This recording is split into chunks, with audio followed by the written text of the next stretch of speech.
So the buzzword at the moment is use the ground. But what does that mean, use the ground? Well, I'll show you. There's a law, Newton's law, that says for every action there's an equal and opposite reaction.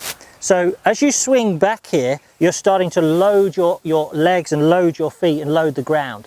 As you change direction, you load it even more. So you're pushing energy into the ground. And as you're pushing energy into the ground, Newton's law is pushing back. So you've got all this latent energy built up.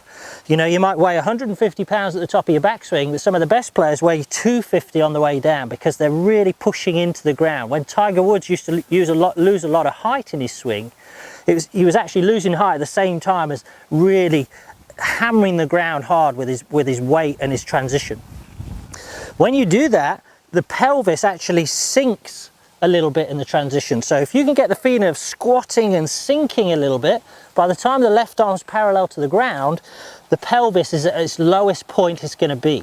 So we've got all this latent energy in the ground. Now we've got to use that.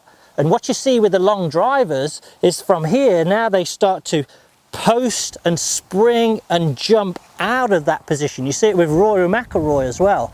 So they've really got the feeling of sinking into the ground on the way down and then jumping out of the ground on the way through, really posting the leg, really rotating the left shoulder and the left hip out of the way.